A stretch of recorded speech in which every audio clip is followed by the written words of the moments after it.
हरिः ओम् आपादमौलिपर्यन्तं गुरूणामकृतिं स्मरेत् तेन विघ्नाः प्रणश्यन्ति सिद्ध्यन्ति च मनोरथाः। श्रीगुरुभ्यो नमः। परमगुरुभ्यो नमः। श्रीमदानन्दतीर्थभगवत्पादाचार्यगुरुभ्यो नमः।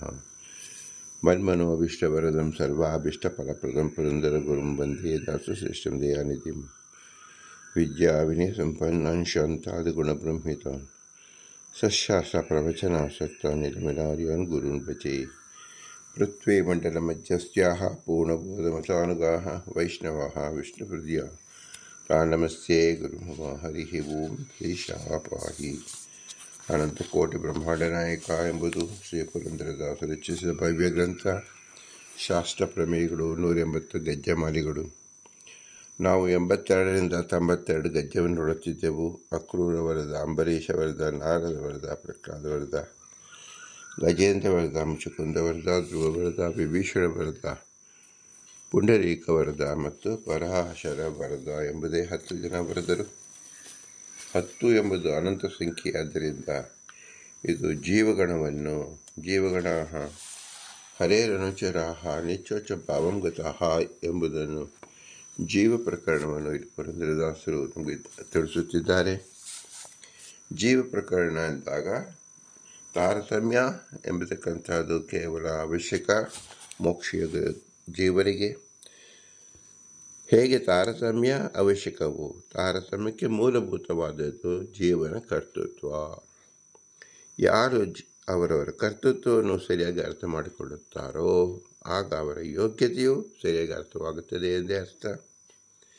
ಆದ್ದರಿಂದ ಜೀವನ ಕರ್ತೃತ್ವ ಎಂಬುದು ಅತಿ ಮುಖ್ಯವಾದ ಅಂಶ. ಇದನ್ನು ಹೇಗೆ ನಾವು ತಿಳಿದುಕೊಳ್ಳೋದು ಅಂದರೆ, ಇರತಕ್ಕಂಥದ್ದೇ 3 ಪದಾರ್ಥಗಳು. ಒಂದು ಭಗವಂತ, ಅವನು ಸರ್ವೋತ್ತಮ, ಸರ್ವಜ್ಞ, ಸರ್ವೇಶ್ವರ, ಈಶ್ವರ. ಆದ್ದರಿಂದ ಅವನನ್ನು ಜೀವನ ಮಟ್ಟದಲ್ಲಿ ನಾವು ಇಳಿಸುವಂತಿಲ್ಲ. ಇನ್ನು ಜಡ ಪದಾರ್ಥಕ್ಕೆ ಜ್ಞಾನವೇ ಇಲ್ಲವಾದ್ದರಿಂದ ಅದಕ್ಕೆ ನೀಚೋಚ ಭಾವವೂ ಗೊತ್ತಿಲ್ಲ. ಭೇದ ಜ್ಞಾನವೂ ಅದಕ್ಕೆ ತಿಳಿದಿಲ್ಲ. ಭೇದವಿದೆ ಹೊರತು ಭೇದ ಜ್ಞಾನ ಅದಕ್ಕೆ ತಿಳಿದಿಲ್ಲ. ಜ್ಞಾನ ಇಲ್ಲದೇ ಇರತಕ್ಕಂಥದ್ದಕ್ಕೆ ಜಡ ಎಂದ ಹೆಸರು. ಇನ್ನು ಉಳಿದಿರ್ತಕ್ಕಂಥದ್ದು ಜ್ಞಾನ ಇರತಕ್ಕಂಥದ್ದು ಜೀವಗಳು ಮಾತ್ರ. ಜೀವಗಳು ಒಬ್ಬರಲ್ಲ, ಅನಂತ ಸಂಖ್ಯೆಯಿದ್ದಾರೆ. ಅದನ್ನು ಗುರುತಿಸೋಸ್ಕರವಾಗಿ ಪುರಂದರದಾಸರು 10 ಜನ ಇಲ್ಲಿ ಉದಾಹರಿಸಿದ್ದಾರೆ. ಜೀವಗಣ ನೀಚೋಚ್ಚ ಭಾವಂ ಗತಃ ಹರೇರನುಚರಾಹ, ಭಗವಂತನ ದಾಸಾನುದಾಸರಾಗಿದ್ದಾರೆ. ಎಲ್ಲ ದಾಸರು, ಎಲ್ಲ ಜೀವರು ದಾಸರೇನು ಅಂದರೆ ನಿಯತಮಯವಾಗಿ ದಾಸರಾಗಿದ್ದರೆ ಮಾತು ಕೇಳೋರಾಗಲಿ ಕೇಳದೇ ಇದ್ದಾಗಲಿ. ಒಬ್ಬ ದೇಶಕ್ಕೆ ಒಬ್ಬ ಮುಖ್ಯಮಂತ್ರಿ ರಾಜ ಅಂತ ಹೇಳಿದಾಗ ಎಲ್ಲ ರಾಜರು, ರಾಜ ವಿರೋಧಿಗಳು ಸಹ ರಾಜರಿಗೆ ಅಧೀನರಾಗಿಯೇ ಇದ್ದಾರೆ ಎಂಬ ಅರ್ಥದಲ್ಲಿ ಹರೇರನುಚರಾಹ. ಜೀವರಲ್ಲಿ ಉತ್ತಮರು, ಮಧ್ಯಮರು, ಅಧಮರು ಎಂಬ 3 ವಿಭಾಗವಿದೆ. ಇದನ್ನು ಅವರ ಯೋಗ್ಯತಾನುಸಾರವಾಗಿ ಅದಿರತಕ್ಕಂಥದ್ದು ಯಾರೂ ಮಾಡಿದ್ದಲ್ಲ. ಇದನ್ನು ಪ್ರಕಟ ಮಾಡೋಕ್ಕೋಸ್ಕರವಾಗಿ ಭಗವಂತ ಲಕ್ಷ್ಮಿಯ ಮೂಲಕ ಸಂಸಾರಕ್ಕೆ ತಂದುಕೊಟ್ಟಿದ್ದಾಳೆ. ಸಂಸಾರಕ್ಕೆ ಕೊಡುವಾಗ ಮುಕ್ತಾವಸ್ಥೆಯಲ್ಲಿರತಕ್ಕಂಥ ಸಮಸ್ತ ಜೀವರು ಆ ಸ್ವರೂಪದ ಮೇಲೆ ಒಂದು ಆಚ್ಛಾದಿಕವಾಗಿ ಲಿಂಗ ಶರೀರ ಎಂಬುದಿರುತ್ತದೆ. ಏನು ಲಿಂಗ ಶರೀರ ಅಂದರೆ ಸ್ವರೂಪವನ್ನು ಆವರಿಸಿರುತ್ತಕ್ಕಂಥ ಒಂದು ಪದಾರ್ಥ ಅಂತ ತಿಳಿಯಬೇಕು. ಅದು ಪ್ರಾಕೃತವಾದದ್ದು,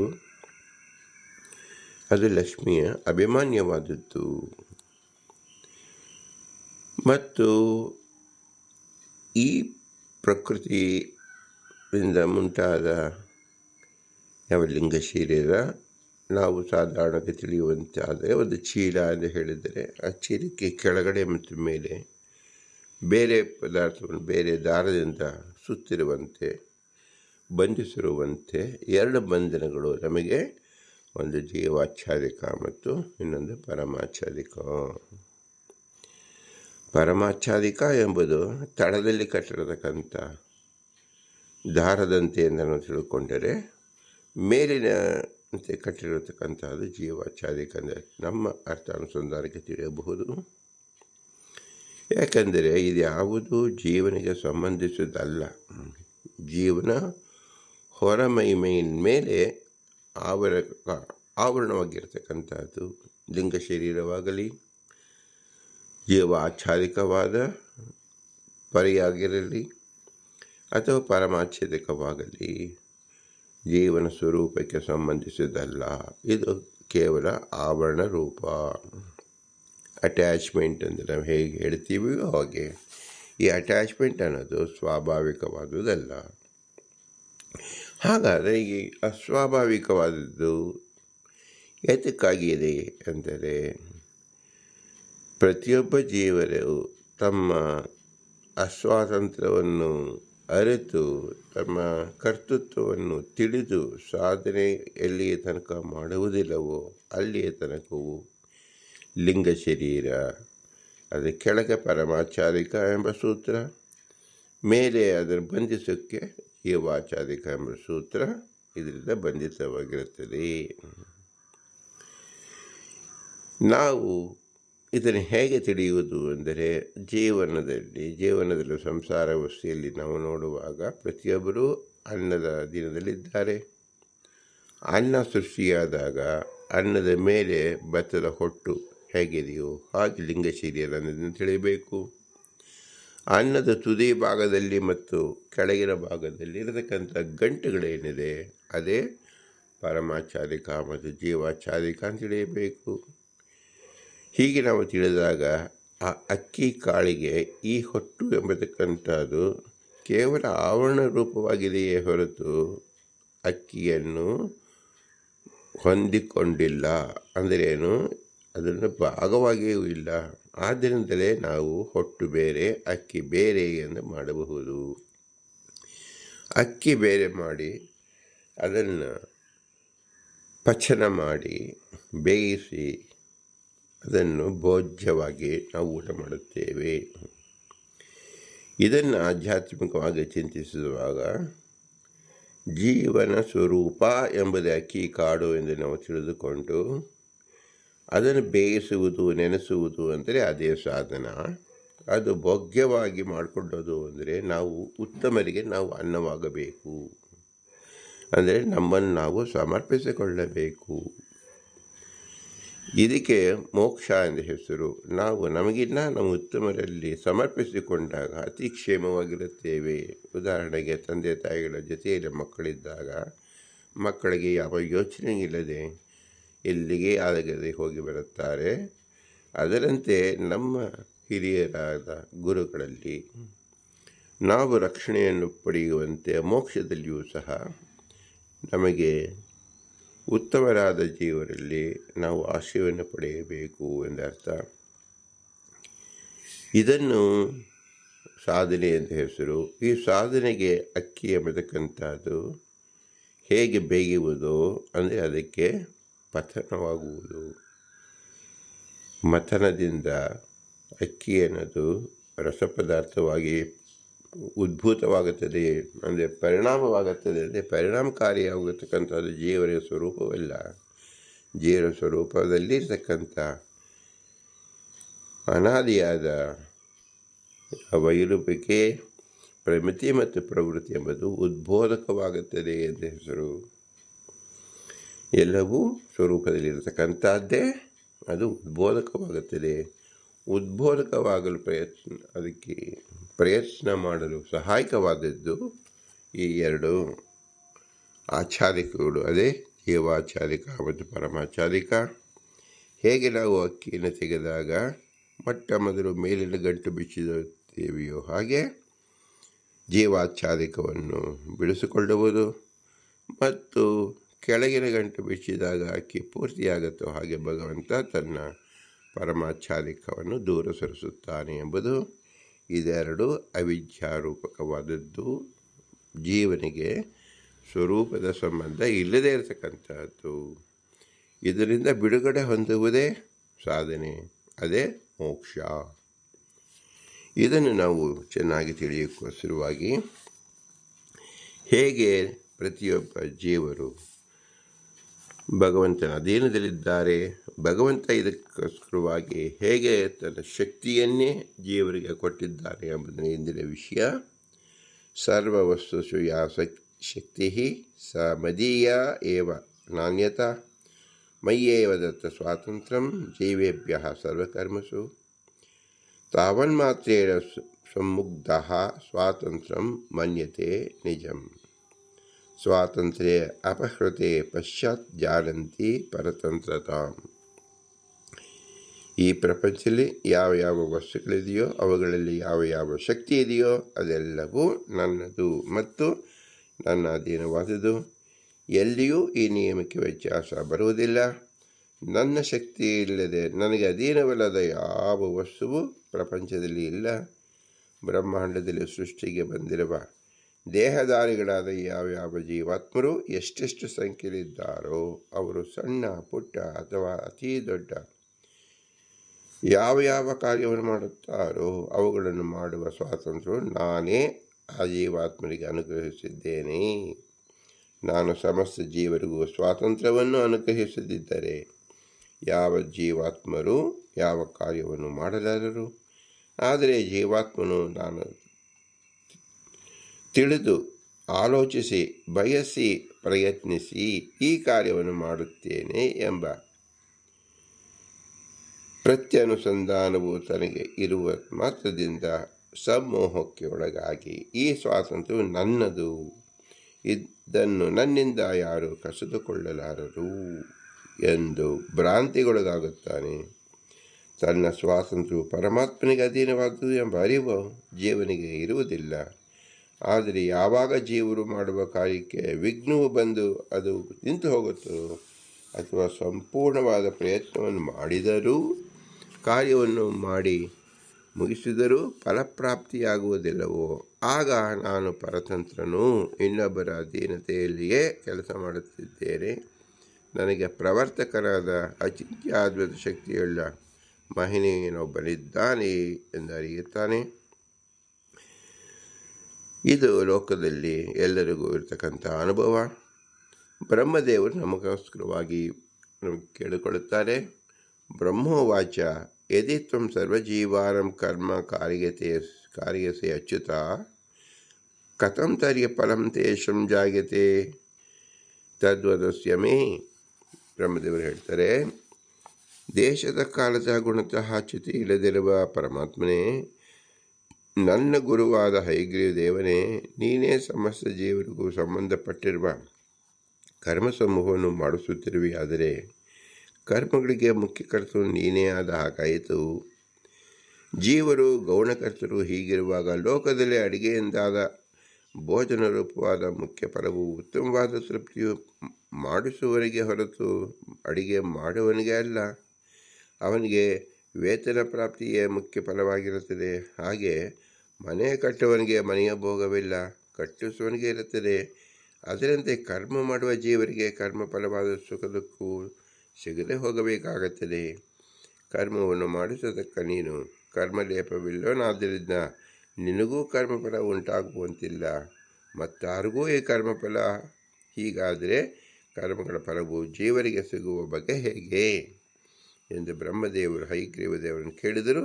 ಆಗ ಹಯಗ್ರೀವರು ಪರಮಾತ್ಮನು ಹೇಳುತ್ತಾನೆ, ಹಯಗ್ರೀವಾಚ ತಥಾ ಹಿ ಕರ್ಮಣಂ ಭೋಗೋ ಯಥಾ ದೀವೇಶು ಜಾಯತೆ ತಥಾ ಪ್ರಕಾರಂ ವಕ್ಷ್ಯಾಮಿ ಶೃಣಶ್ವ ಸುಸಮಾಹಿತಃ.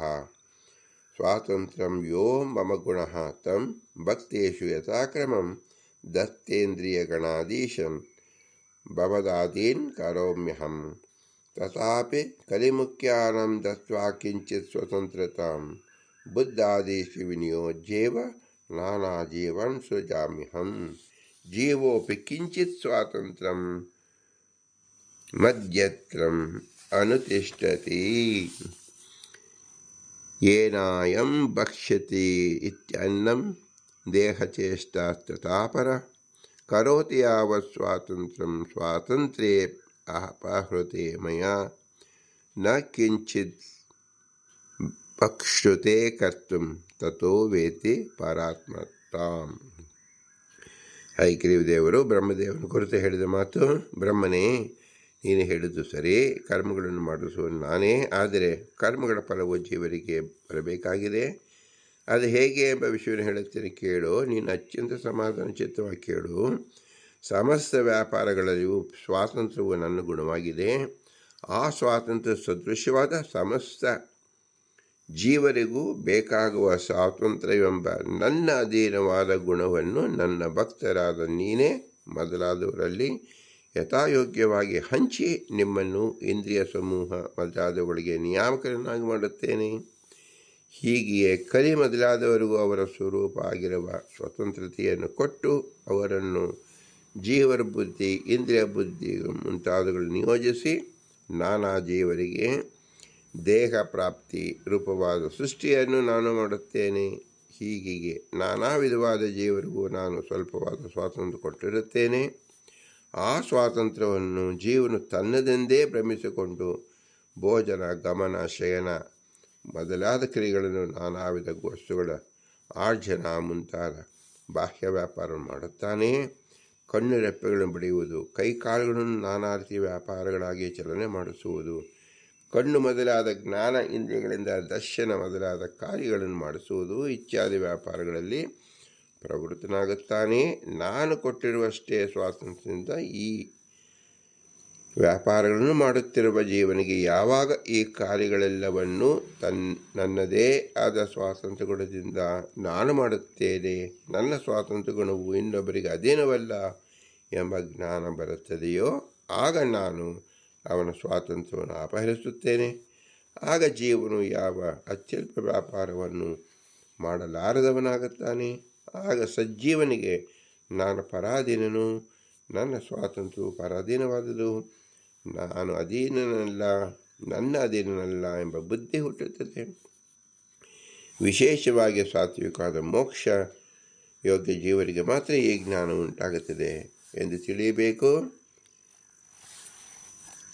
ಬುದ್ಧಾದೀನೈವ ಕುರುತೆ ಪುಣ್ಯಂ ವಾ ಪಾಪಮೇವ ವಾ ತತ್ರ ಪುಣ್ಯಫಲಂ ದೇವೇ ತತ್ತದಿಂದ್ರಿಯ ಅಂತರಿ ಯಥಾ ಸ್ವಾತಂತ್ರ್ಯಮವಾಪ್ನೋತಿ ಜೀವೇ ಸ್ವಲ್ಪಂ ಭವೇತ್ ತತಃ ಯತ್ವ ಪಾಪಫಲಂ ಕರ್ಮ ತತ್ತದಿಂದ್ರಿಯ ಅಂತರಂ ಕಲ್ಯಾದೌ ದೈತ್ಯನಿವಶೇ ಯಥಾ ಅಸ್ವಾತಂತ್ರ್ಯಮೇವ ಹಿ ತಸ್ಮಾತ್ ಜೀವೇ ಸ್ವಲ್ಪಮೇವ ಪಾಪಂ ತೇನೇವ ಪಚ್ಯತೆ.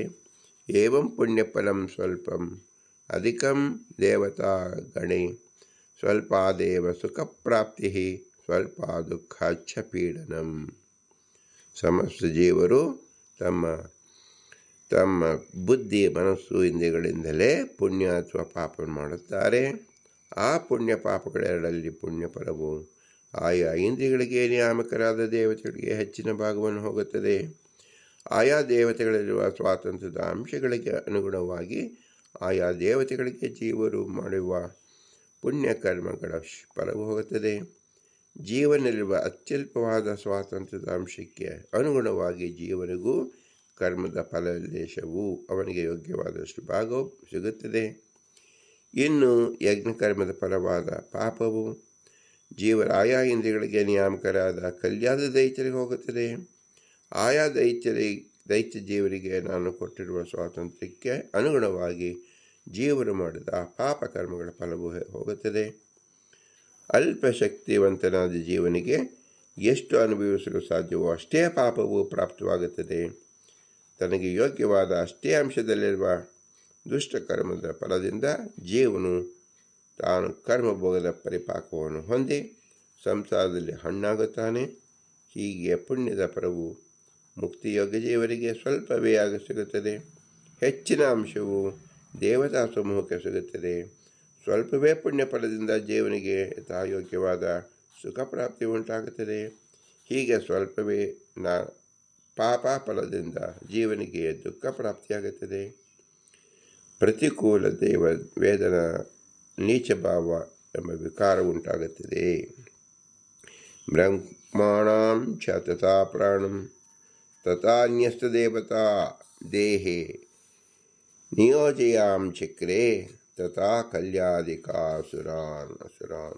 ಸರ್ವತಂತ್ರ ಸೂತ್ರನಾದ ಶ್ರೀಹರಿ ಚತುರ್ಮುಖ ಬ್ರಹ್ಮದೇವರನ್ನು, ಮುಖ್ಯ ಪ್ರಾಣದೇವರನ್ನು, ಹಾಗೆಯೇ ಇತರ ಅನೇಕ ತತ್ವಾಭಿಮಾನಿ ದೇವತೆಗಳನ್ನು ಜೀವರ ದೇಹ ಇಂದ್ರಿಯಗಳಿಗೆ ನಿಯಾಮಕರಾಗಿ ನೇಮಿಸಿದ್ದಾನೆ. ಹಾಗೆಯೇ ಕಲಿ ಮುಂತಾದ ಅಸುರನು ದೇಹದಲ್ಲಿ ಮತ್ತು ಇಂದ್ರಿಯಗಳಲ್ಲಿ ನೇಮಿಸಿದ್ದಾನೆ. ಸ್ವಾತಂತ್ರ್ಯಂ ವ್ಯಭಜತ್ತೇಷು ತಥಾ ಜೀವೇಷು ಭಾಗಶಃ ಯಥಾ ರಾಜ ನಿಜಮಾತ್ಮಾನ್ ದತ್ವಾ ಸ್ವಾತಂತ್ರ್ಯಮಾತ್ಮನಃ ಕಾರ್ಯೇ ನಿಯೋಜ್ಯ ತತ್ರತ್ಯಾನ್ ಗುಣದೋಷಾಶ್ಚ ಪೃಚ್ಛತಿ ತತ್ತತ್ ಕಾರ್ಯಕೃತೋ ಶಕ್ತಿ ಸ್ವಾತಂತ್ರ್ಯಂ ಹಿ ಪರಂ ಸ್ಮೃತಂ ಶಕ್ತ್ಯಾಸ್ತ್ಯಾದತ್ತಮಯತ್ಯೈಃ ಕೃತೆ ಕಾರ್ಯೇನ ಸತುಷ್ಠತಿ ಸತ್ಯಾಂ ಶಕ್ತೋ ಕಾರ್ಯನಾಶೇ ಸ್ವಜ್ಞಾಮುಲ್ಲಂಘ್ಯ ವರ್ತಮನೆ ಕುಪಿತೋ ದಂಡೆಯೇ ದೇವಂ ಸ್ವಯಂ ಕೀಡತ್ಯಯಂ ಹರಿಹಿ.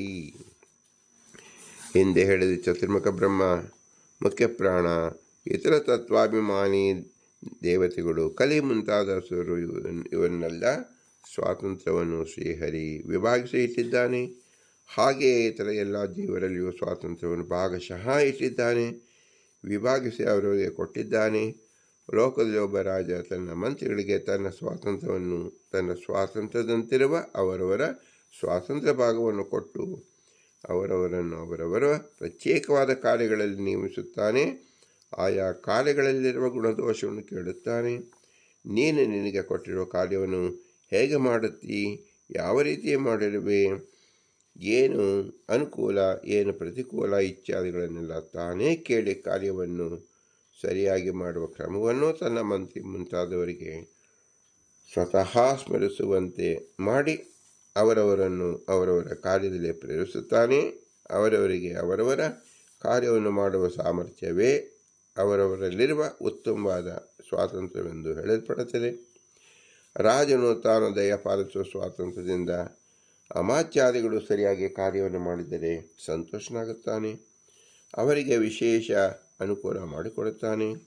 ತನ್ನಲ್ಲಿ ಶಕ್ತಿ ಇದ್ದರೂ ಕೂಡ ಯಾವನಾದರೊಬ್ಬ ಮಂತ್ರಿ ಮುಂತಾದವನು ಸೋಮಾರಿತನದಿಂದ ರಾಜನಲ್ಲಿ ತಿರಸ್ಕಾರದಿಂದ ರಾಜನ ಆಜ್ಞೆಯನ್ನು ಉಲ್ಲಂಘಿಸಿ ನಡೆದರೆ, ತನ್ನಿಂದ ಆಗಬಹುದಾದ ಕಾರ್ಯವನ್ನು ಸರಿಯಾಗಿ ನಡೆಸದಿದ್ದರೆ ಅಥವಾ ಆ ಕಾರ್ಯವನ್ನು ಹಾಳು ಮಾಡಿದರೆ ತನ್ನ ಆಜ್ಞೆಯನ್ನು ಉಲ್ಲಂಘಿಸಿದ ಆ ಮಂತ್ರಿ ಮುಂತಾದವನ್ನು ದಂಡಿಸುತ್ತಾನೆ. ಅವರ ಮೇಲೆ ತುಂಬ ಸಿಟ್ಟಾಗಿ ಅವರನ್ನು ವಾಗ್ದಂಡ, ಅರ್ಥದಂಡ, ದೇಹದಂಡಾದಿಗಳಿಂದ ಶಿಕ್ಷಿಸುತ್ತಾನೆ. ಹಾಗೆಯೇ ಶ್ರೀಹರಿ ತಾನು ಕೊಟ್ಟಿರುವ ಶಕ್ತಿಯನ್ನು ಸರಿಯಾಗಿ ಉಪಯೋಗಿಸಿ ಸರಿಯಾಗಿ ಕಾರ್ಯವನ್ನು ಮಾಡಿದರೆ ಅವರಲ್ಲಿ ಸಂತೋಷನಾಗುತ್ತಾನೆ. ತನ್ನಲ್ಲಿ ಶಕ್ತಿ ಇದ್ದರೂ ಸರಿಯಾಗಿ ಕಾರ್ಯವನ್ನು ಮಾಡದೇ ಇರುವ ಯಾರೇ ಆಗಲಿ ಅವರ ಮೇಲೆ ಸಿಟ್ಟಾಗಿ ಅವರನ್ನು ಶಿಕ್ಷಿಸುತ್ತಾನೆ. ಈ ರೀತಿ ಪ್ರಸನ್ನಾಗುವುದು, ಸಿಟ್ಟಾಗುವುದು ಇವೆಲ್ಲವೂ ಶ್ರೀಹರಿಯ ಕ್ರೀಡೆಯು. ಶ್ರೀಹರಿಯಲ್ಲಿ ಸರ್ವದಾ ಪ್ರಸಾದವು ಅಂದರೆ ಅನುಗ್ರಹವು ಇದ್ದೇ ಇರುತ್ತದೆ. ಅದು ಅಭಿವ್ಯಕ್ತಿ ಮಾತ್ರ ಹೊಂದುತ್ತದೆ ಎಂದ ಅರ್ಥ. ದೇವರಲ್ಲಿ ಕೋಪ, ಅಪ್ರಸನ್ನತೆ ಎಂಬ ದೋಷ ಇರುವುದಿಲ್ಲ. ಆದರೂ ದೇವರು ಕೋಪ ಬಂದಂತೆ ಅಪ್ರಸನ್ನಾದಂತೆ ತೋರಿಸಿಕೊಳ್ಳುತ್ತಾನೆ.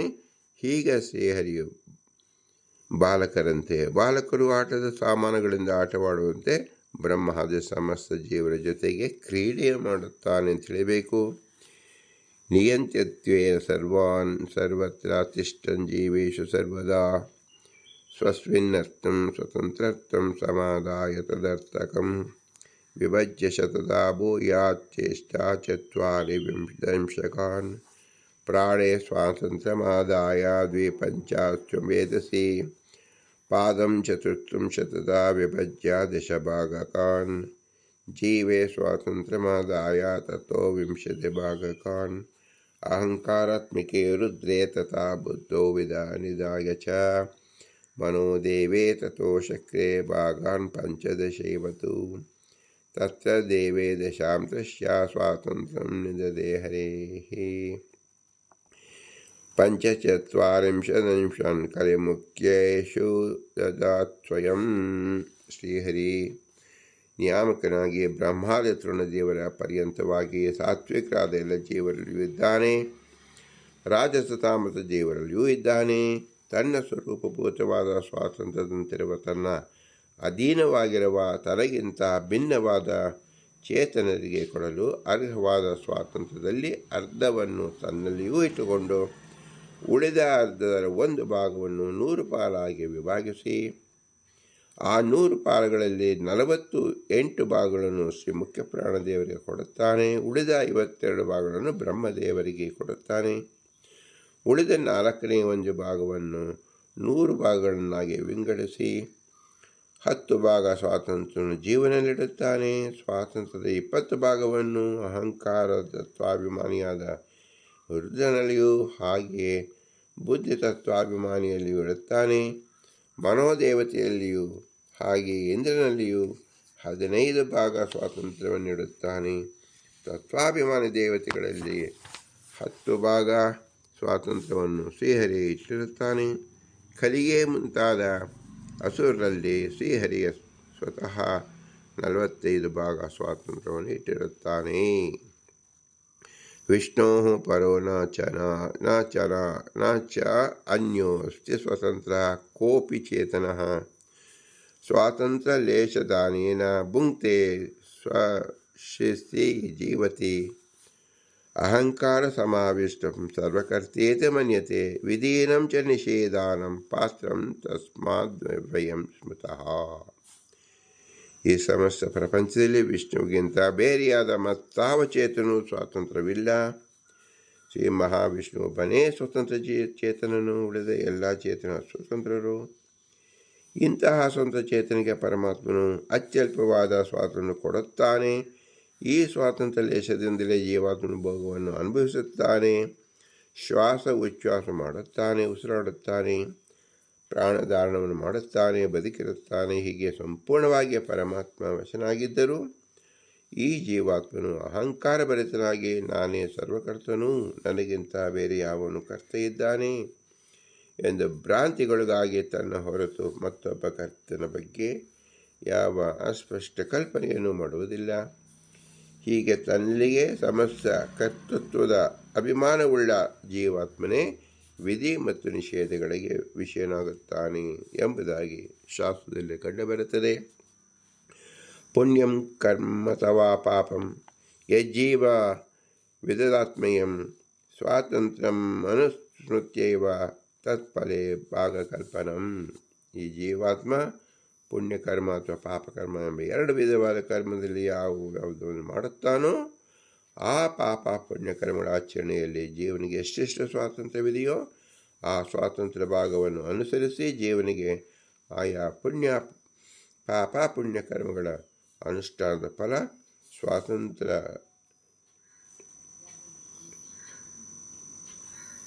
ತಾರತಮ್ಯವನ್ನು ಅನುಸರಿಸಿ ಸಿಗುತ್ತದೆ. ದೈತ್ಯಾರಂ ತತ್ರ ನೈವಾಸ್ತಿ ಪುಣ್ಯಕರ್ಮ ವಿಭಾಗತಃ ಬ್ರಹ್ಮಾದಿಕೇಶ ಪುಣ್ಯಸ್ಯ ಯಥಾ ಭಾಗಂ ಭವೇತ್ ಪದಂ. ದೈತ್ಯರು ತತ್ವಾಭಿಮಾನಿಗಳಾಗಿ ಜೀವರ ದೇಹಗಳಲ್ಲಿದ್ದಾರೆ. ಆದರೆ ಹರಿಯ ಅನುಗ್ರಹದಿಂದ ಅಪೇಕ್ಷಿಸಿ ಮಾಡುವ ಪುಣ್ಯಕರ್ಮಗಳ ಅಂಶವು ಅವರಿಗೆ ಸೇರುವುದಿಲ್ಲ. ಬ್ರಹ್ಮಾದಿ ತತ್ವಾಭಿಮಾನಿ ದೇವತೆಗಳಾದರೂ ಜೀವರ ದೇಹಗಳಲ್ಲಿ ನಿಂತು ಮಾಡಿಸುವ ಪುಣ್ಯಕರ್ಮಗಳಲ್ಲಿ ಅವರ ಸ್ವಾತಂತ್ರ್ಯದ ಭಾಗಗಳ ಅನುಸಾರವಾಗಿ ಹೆಚ್ಚಿನ ಫಲ ಬರುತ್ತದೆ. ಪ್ರತ್ಯೇಕಂ ತಥೋ ಅಧ್ಯಾತ್ಮಂ ಸ್ವಯಂ ಹರತಿ ಕೇಶವ ನೀಚೇಷು ದೇವೇಶು ಭವೇದುಚ್ಛ ಸ್ವತಂತ್ರತಾ ತೇನ ತದ್ದೇತ ತತ್ ಸ್ವಾತಂತ್ರ್ಯ ಅಧಿಕಂ ಭವೇತ್. ಕರ್ತೃಗಳಾದ ಜೀವರಿಗೆ ಎಷ್ಟು ಫಲ ಬರುತ್ತದೋ ತತ್ವಾಭಿಮಾನಿ ದೇವತೆಗಳ ಬ್ರಹ್ಮಾದಿ ದೇವತೆಗಳಿಗೆ ಎಷ್ಟು ಫಲ ಬರುತ್ತದೋ ಆ ಫಲಗಳಲ್ಲಿ ಪ್ರತ್ಯೇಕವಾದ ಒಂದೊಂದು ಭಾಗದಲ್ಲಿಯೂ 1.5 ಫಲವು ಶ್ರೀಹರಿಗೆ ಬರುತ್ತದೆ. ಕೆಳಗಿನ ನೀಚರಾದ ದೇವತೆಗಳಲ್ಲಿ ಮೇಲಿನ ದೇವತೆಗಳಿಗೆ ಹೆಚ್ಚಾದ ಸ್ವಾತಂತ್ರ್ಯವಿರುತ್ತದೆ. ಅದರಿಂದ ಕೆಳಗಿನ ದೇವತೆಗಳು ದೇಹ ಇಂದ್ರಿಯಾದಿಗಳು ಮತ್ತು ಅದರ ಅಭಿಮಾನಕ್ಕೆ ಒಳಪಟ್ಟಿರುವ ಅವರಿಗೆ ಅಧೀನವಾದ ತತ್ವ ವಿಷಯದಲ್ಲಿ ಮೇಲಿನ ದೇವತೆಗಳಿಗೆ ಹೆಚ್ಚು ಸ್ವಾತಂತ್ರ್ಯವಿರುತ್ತದೆ ಎಂದರ್ಥ. ಈಶ ಸ್ವಾತಂತ್ರ್ಯ ಭಾಗೇಶು ಮಾಯಾಭಾಗಸ್ತು ತೃತೀಯತಃ ಚತುಃಶತೇಷು ಭಾಗೇಷು ದಶಾಂಶ ಜೀವಶಕ್ತತಾ ತಾವದೇವಾಲಯಮೇತಸ್ಯ ಕ್ಷುದ್ಯತಾಲ್ಪಶಕ್ತಿತಃ ಪುಣ್ಯಕರ್ಮಸಹಾಯ ಯೇ ಪುಣ್ಯಾತ್ಮಾನಸ್ತು ಯೇ ನರಾಃ ದೈತ್ಯಭಾಗಾಗತಾತ್ ಪುಣ್ಯಾತ್ ತೇಭ್ಯೋ ವಂಶ ದದತೆ ಹರಿಃ ಪಾಪಕರ್ಮಸಹಾಯ ಯೇ ಪಾಪಾತ್ಮಾನಸ್ತು ಯೇ ನರಾಃ ದೇವಭಾಗಗತಾತ್ ಪಾಪಾತ್ ತೇಭ್ಯೋ ವಂಶಂ ದದೇತೆ ಹರಿಃ ಇತ್ಯಾದಿ. ಪರಮಾತ್ಮನ ಸ್ವಾತಂತ್ರ್ಯ ಭಾಗಗಳಲ್ಲಿ ಮಾಯಾನಾಮಕಳಾದ ಲಕ್ಷ್ಮೀದೇವಿಗೆ 3ನೇ ಒಂದು ಭಾಗ, ಸರ್ವಶಕ್ತ ಪರಮಾತ್ಮನ ಸ್ವಾತಂತ್ರ್ಯದಲ್ಲಿ 3ನೇ ಒಂದು ಭಾಗಕ್ಕೆ ಸದೃಶವಾದ ಸ್ವಾತಂತ್ರ್ಯ ಪರಮಾತ್ಮನ ಜೊತೆಗೆ ದೇಶತಃ ಕಾಲತಃ ಸಮವ್ಯಾಪ್ತಿಗಳಾದ ಲಕ್ಷ್ಮೀದೇವಿಗೆ ಇದೆ ಎಂದರ್ಥ. ಪರಮಾತ್ಮನು ತನ್ನ ಸ್ವಾತಂತ್ರ್ಯ 3ನೇ ಒಂದು ಭಾಗವನ್ನು ಲಕ್ಷ್ಮೀದೇವಿಗೆ ಕೊಡುತ್ತಾನೆ ಎಂದು ಅರ್ಥವಲ್ಲ. ಪರಮಾತ್ಮನ ಸ್ವಾತಂತ್ರ್ಯವನ್ನು 400 ಭಾಗಗಳಾಗಿ ವಿಂಗಡಿಸಿದರೆ ಅದರಲ್ಲಿ 10 ಭಾಗದಷ್ಟು ಜೀವನ ಸ್ವಾತಂತ್ರ್ಯ ಶಕ್ತಿ ಇದೆ. ಇಲ್ಲಿಯೂ ಪರಮಾತ್ಮನ ಸ್ವಾತಂತ್ರ್ಯದ 400 ಭಾಗಗಳಲ್ಲಿ 10 ಭಾಗಗಳಿಗೆ ಸಮನಾದ ಸ್ವಾತಂತ್ರ್ಯೇಣ ಕರ್ತೃತ್ವ ಜೀವನಲ್ಲಿದೆ ಎಂದು ಅರ್ಥ. ಪರಮಾತ್ಮನ ಸ್ವಾತಂತ್ರ್ಯದ 400ರಲ್ಲಿ 10 ಭಾಗಗಳು ಜೀವನಲ್ಲಿದೆ ಎಂದು ಅರ್ಥವಲ್ಲ. ಪರಮಾತ್ಮನ ಗುಣಗಳು ಧರ್ಮಗಳು ಪರಮಾತ್ಮನಿಂದ ಅತ್ಯಂತ ಭಿನ್ನನಾಗಿ ಪರಮಾತ್ಮನ ಸ್ವರೂಪಗಳೇ ಆಗಿದೆ. ಅವುಗಳನ್ನು ಪರಮಾತ್ಮನು ಪ್ರತ್ಯೇಕಿಸುವುದೇ ಇಲ್ಲ. ಇವುಗಳಿಗೆ ಪ್ರತ್ಯೇಕತೆಯೇ ಇಲ್ಲ. ಪರಮಾತ್ಮನ ಸ್ವಾತಂತ್ರ್ಯ ಆದಿ ಧರ್ಮಗಳು ಅವರಿಗಿಂತ ಬೇರೆಯಾದರೆ ಅವುಗಳಿಗೆ ಉತ್ಪತ್ತಿ ನಾಶವನ್ನು ಹೇಳಬೇಕಾಗುತ್ತದೆ. ಆಗ ಪರಮಾತ್ಮನ ನಿತ್ಯ ಗುಣತ್ವ ಎಂಬ ಲಕ್ಷಣಕ್ಕೆ ಹಾನಿ ಬರುತ್ತದೆ. ನಿತ್ಯಾಭಿವ್ಯಕ್ತ ಸ್ವಾಭಿನ್ನ ಗುಣತ್ವೇ ಪರಮಾತ್ಮನ ಸ್ವರೂಪ ಲಕ್ಷಣವು. ಈ ಲಕ್ಷಣಕ್ಕೆ ಹಾನಿ ಬಾರದಂತೆ ನಾವು ವಿಷಯ ವಿವೇಚನೆಯನ್ನು ಮಾಡಬೇಕು ಮತ್ತು ವಿವೇಕಿಯಾದ ಪರಮಾತ್ಮನು ಅಭಿನ್ನವಾದ ಸ್ವಾತಂತ್ರ್ಯದ ಭಾಗವನ್ನು ಇತರರಿಗೆ ಕೊಟ್ಟರೆ ಅವನ ಪೂರ್ಣ ಗುಣತ್ವಕ್ಕೆ ತಾನೇ ಹಾನಿ ತೆಗೆದುಕೊಂಡಂತೆ ಆಗುತ್ತೆ. ಆದ್ದರಿಂದ ಲಕ್ಷ್ಮೀದೇವಿ ಮುಂತಾದ ಸ್ವತಂತ್ರ ಕೋಟಿ ಪ್ರವಿಷ್ಟರಾದ ಚೇತನ ಸ್ವಾತಂತ್ರ್ಯವು ನಮ್ಮ ಮನಸ್ಸಿಗೆ ಗೋಚರವಾಗುವುದಕ್ಕಾಗಿ ಪರಮಾತ್ಮನ ಸ್ವಾತಂತ್ರ್ಯವನ್ನು 3 ಭಾಗವನ್ನಾಗಿ ಮಾಡಿದರೆ ಅದರ 1 ಭಾಗಕ್ಕೆ ಸಮನಾದಷ್ಟು ಲಕ್ಷ್ಮೀದೇವಿಯ ಸ್ವಾತಂತ್ರ್ಯವು ಕರ್ತುಮ ಅನ್ಯತಾ ಕರ್ತು ಮಾಡುವುದಕ್ಕೆ, ಮಾಡದಿರುವುದಕ್ಕೆ, ಅನ್ಯತಾ ಮಾಡುವುದಕ್ಕೆ ಸಮರ್ಥನ ಪರಮಾತ್ಮನ ಸ್ವಾತಂತ್ರ್ಯವನ್ನು 400 ಭಾಗಗಳನ್ನಾಗಿ ಮನಸ್ಸನ್ನು ಭಾವಿಸಿಕೊಂಡು ಅವುಗಳಲ್ಲಿ ದಶಾಂಶ ಭಾಗವನ್ನು ಪ್ರತ್ಯೇಕವಾಗಿ ತೆಗೆದುಕೊಂಡರೆ ಜೀವಾತ್ಮನ ಸ್ವಾತಂತ್ರ್ಯವು ಅದಕ್ಕೆ ಸದೃಶವಾಗಿರುತ್ತದೆ ಎಂದರ್ಥ. ಕರ್ತುಮ ಅನ್ಯತಾ ಕರ್ತುಂ ಸಮರ್ಥ ಎಂಬ ಈ ರೀತಿಯ ಸ್ವಾತಂತ್ರ್ಯವು ಪರಮಾತ್ಮನ ಹೊರತು ಇನ್ಯಾರಿಗೂ ಇಲ್ಲ. ಅಂತಹ ಸ್ವರೂಪಭೂತವಾದ ಸ್ವಾತಂತ್ರ್ಯ 3ನೇ ಒಂದು ಭಾಗವಾಗಲಿ 400ರ ದಶಾಂಶ ಭಾಗವಾಗಲಿ ಇತರಿಗೆ ಸೇರಲು ಸಾಧ್ಯವೇ ಇಲ್ಲ.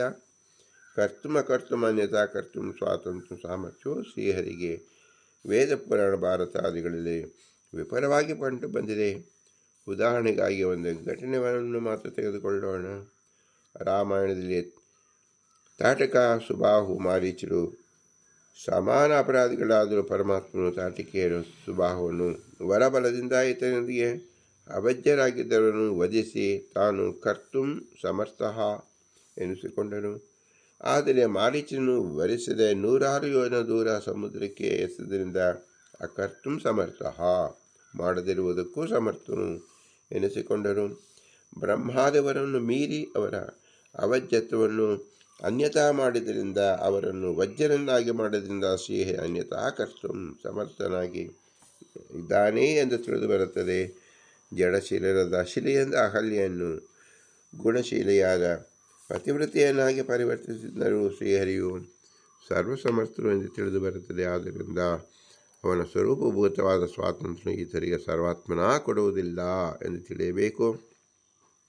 ಜೀವನದಲ್ಲಿ ಪರಮಾತ್ಮ 400 ದಶಾಂಶ ಅಂದರೆ 1/10ನೇ ಭಾಗ, 1 ಭಾಗದಷ್ಟೇ ಸ್ವಾತಂತ್ರ್ಯವಿದ್ದರೆ ಸಾಕೆ ಎಂದರೆ ಸಾಕು ಎಂದರೆ ಉತ್ತರ ಹೇಳುತ್ತಾರೆ.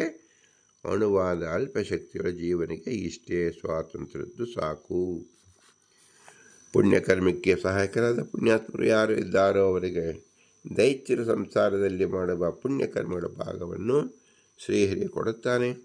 ದೈತ್ಯರು ಆ ಪುಣ್ಯಕರ್ಮವನ್ನು ಮಾಡಿದರೂ ಅದರ ಫಲವನ್ನು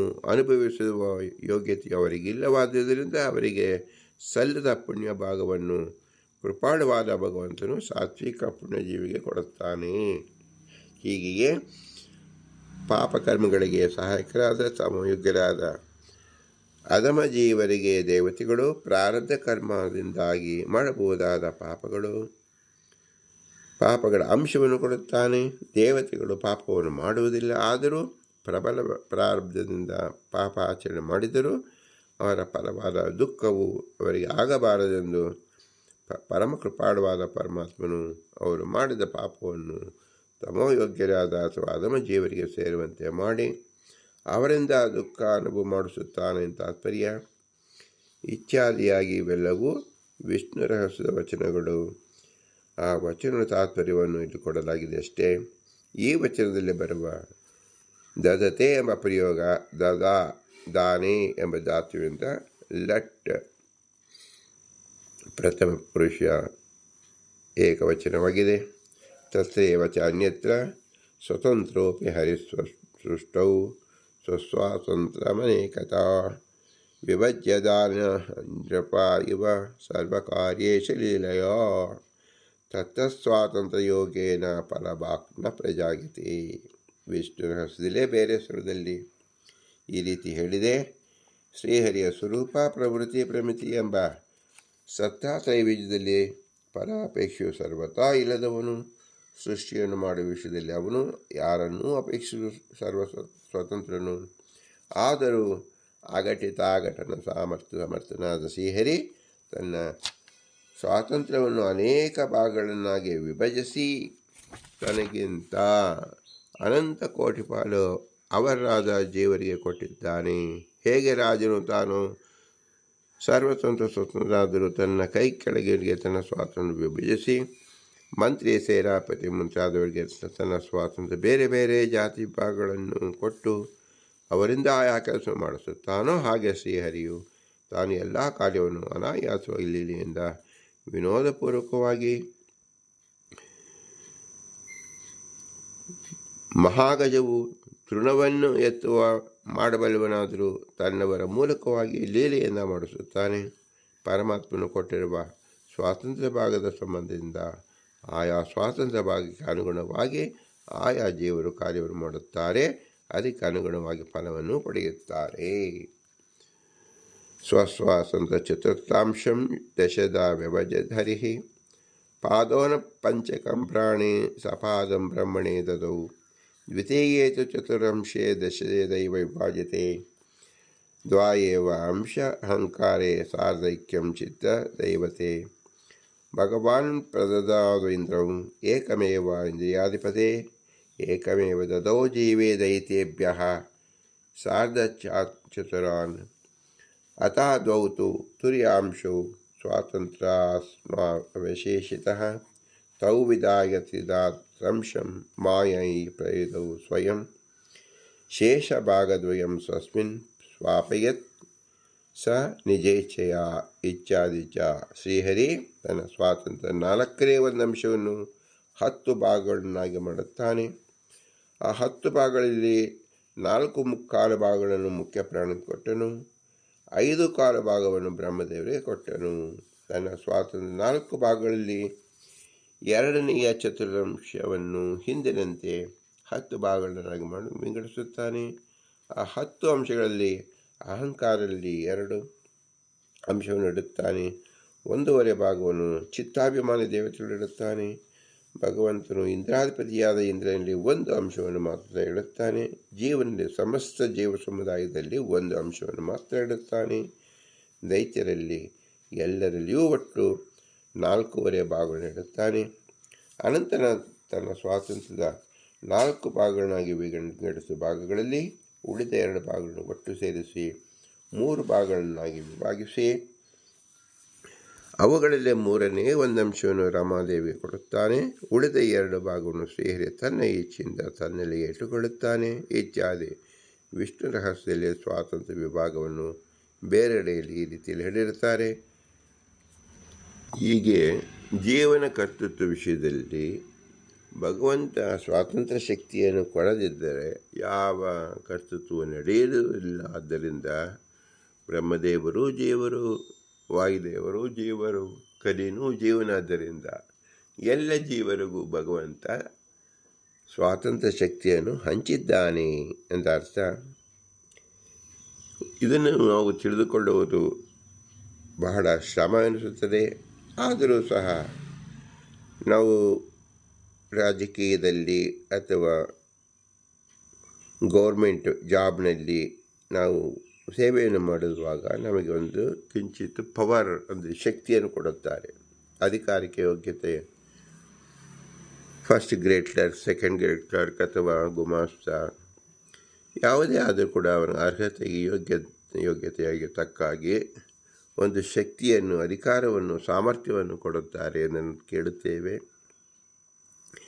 ಇದು ಕಾರ್ಯನಿರ್ವಹಣೆ ಮಾಡಲು ಕೊಡ್ತಕ್ಕಂಥ, ಜವಾಬ್ದಾರಿಯನ್ನು ತೋರಿಸಲು ಕೊಡ್ತಕ್ಕಂಥ ಶಕ್ತಿ, ಪವರ್. ಇದನ್ನು ನಾವು ಆ ಶಕ್ತಿಯನ್ನು ಮಿಸ್ಯೂಸ್ ಅಂದರೆ ತಮ್ಮ ಸ್ವಾರ್ಥಕ್ಕೆ ಉಪಯೋಗಿಸಿಕೊಂಡು ತಮ್ಮ ಬಲ, ದರ್ಪ ಇದನ್ನು ತೋರಿಸಿಕೊಂಡು ಹಿಂಸಾ ಪ್ರವೃತ್ತಿಯಲ್ಲಿ ಈಗಿನ ಎಲ್ಲ ಜನರು ಪ್ರವೃತ್ತರಾಗಿದ್ದಾರೆ.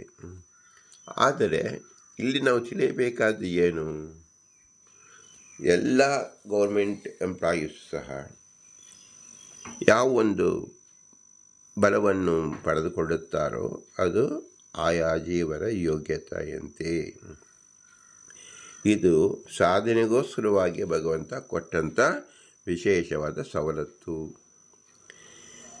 ಜೀವನ ತನ್ನ ಕರ್ತೃತ್ವವನ್ನು ಬಳಸಿ ಈ ಪವರ್ ಅಂದರೆ ನಾವು ಸವಲತ್ತನ್ನು ಬಳಸಿಕೊಂಡಾಗ ಸಾಧನೆ ಮಾಡುವುದು ಸಾಧ್ಯವಾಗುತ್ತದೆ.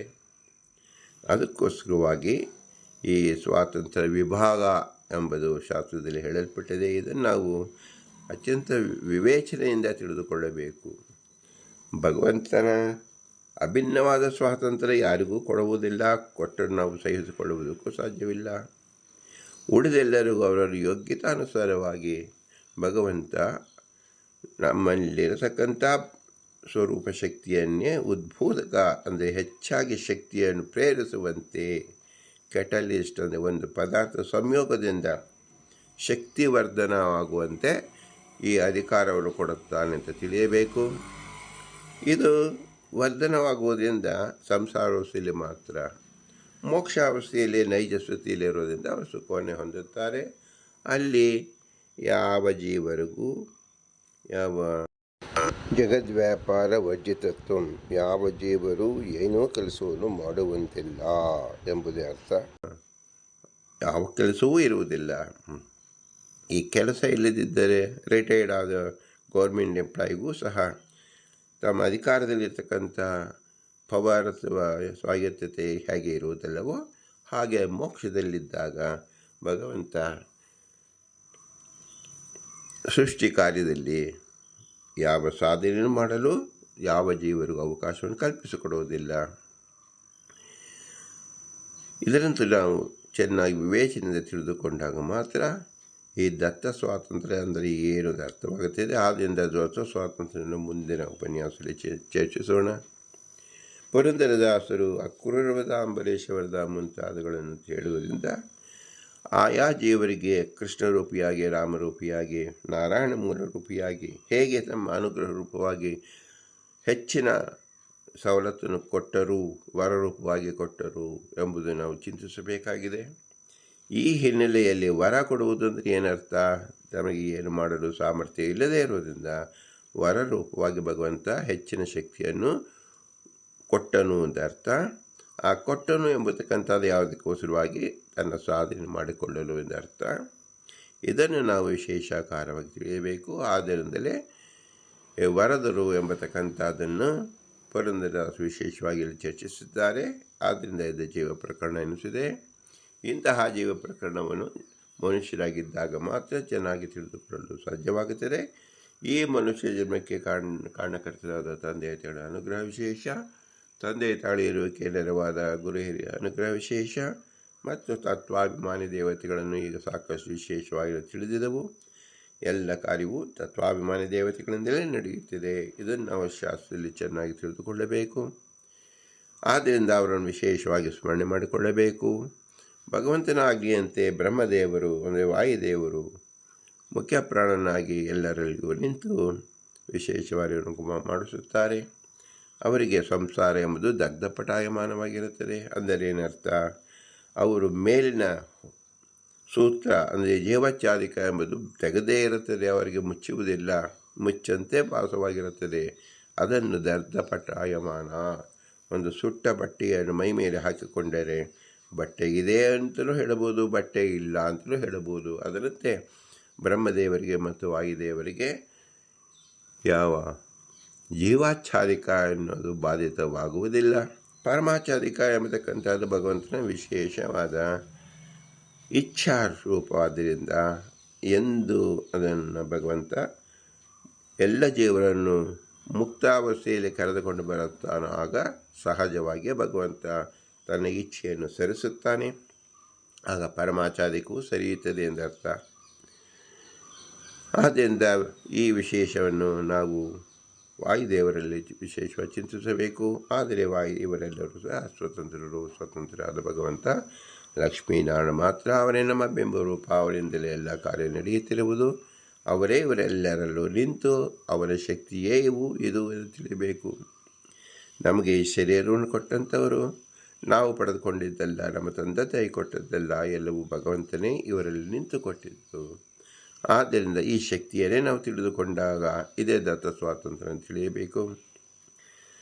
ಯಾವ ಜೀವರಿಗೂ ಇನ್ನೊಂದು ಜೀವನ ಹಡೆದುಕೊಳ್ಳುವ ಶಕ್ತಿ ಇಲ್ಲ, ಬಂಧಿಸುವ ಶಕ್ತಿ ಇಲ್ಲ, ನಾಶ ಮಾಡುವ ಶಕ್ತಿ ಇಲ್ಲ. ಆದರೂ ಕಾಣುತ್ತೇವೆ ಎಂದರ್ಥ, ಭಗವಂತ ಕೊಟ್ಟಿದ್ದಾನೆಂದರ್ಥ.